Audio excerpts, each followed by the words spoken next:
Hello and happy Monday. This is Joy Bostic and I'm bringing you my real estate entry today as a video blog. We're about to enter into February, and usually this is about the time when people start to think about to sell their homes.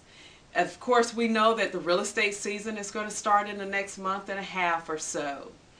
So I wanted to just give you a few things to think about if you are considering selling your home. So let's start there.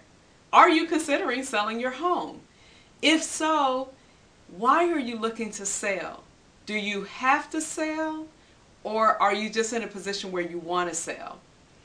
If you have to sell, because perhaps you've been transferred, perhaps there's been a death in the family, or some other reason that's actually making you have to sell, then please know that you may not make a lot of money off of your home.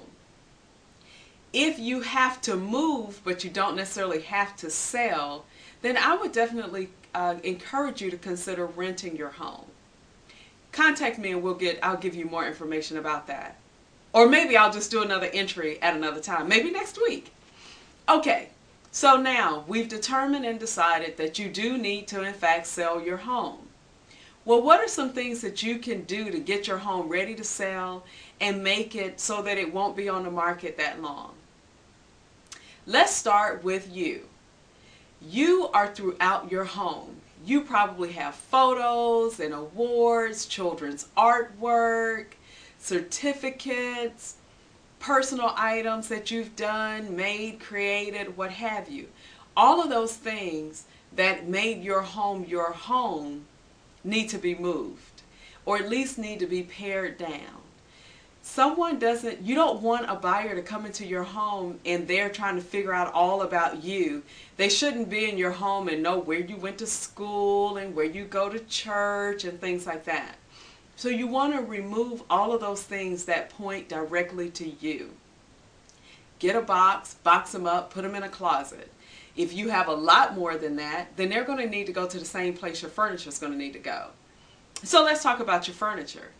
If you have a room, and you know it, if you have a room that's overcrowded, it has too much furniture in it, you're going to need to pare that down.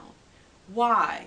Because when a buyer comes to your home, they're going to look at your room and say, oh my God, if it's not enough room for them to live here, clearly it's not enough room for me to live here. So you want to pare that down. Where do you put that furniture? Well, you can get a storage unit, or you can have a yard sale, or you can just simply donate it. Or if you already have a place where you're going, send it ahead of you and just keep the absolute essentials. But you want that room to look like it's available and has plenty of space to accommodate anybody's lifestyle. Another thing that you're going to want to do is make sure that if there are any repairs that need to be done to the home, that you go ahead and get those done. I know money's tight right now, so if you can't get the repairs done, then at least have them scheduled. And then let the potential buyers know that, hey, these repairs have been scheduled to be done. They'll be done right after closing. Perhaps you need the closing proceeds in order to do the repairs. Let them know up front. Be honest with them. Let them know those repairs will be done. If you have carpet, go ahead and get the carpet cleaned. It's just a good idea to knock it out. It makes it fresher. If you have really wild colors throughout your house, go ahead and try to neutralize your home. Put it to one color. I'm not telling you to do an off-white throughout your home, but do nice soft colors. No really bold colors. You want bold blues and bold reds and bold greens throughout your home, but neutralize it. Now let's go outside, because outside of your home is the first thing people are going to see. And many times buyers won't even bother to go inside a home if the outside isn't appealing at all. So make sure that when someone drives up, let's start with the basic thing.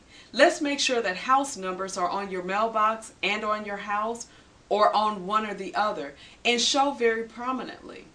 If someone has a hard time finding your home, they're probably not going to buy it. The second thing is, if you have leaves in your yard, go ahead and rake those up. If you have any kind of plants that are out there, prune them, make them look really nice. If you don't have anything, you may consider putting just a couple of items in the yard just to spruce it up a little bit. Another thing, if you have a carport, please make sure that's neat. Make sure that if you have anything that's in there, make sure it looks nice, it's stacked nicely, or just get rid of it. Same thing with your garage.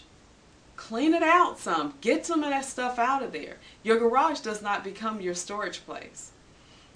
When it does, even though you're thinking it probably says to a buyer, plenty of storage room, what it really says to a buyer is the house wasn't big enough to hold everything, so they had to put a lot of stuff in the garage.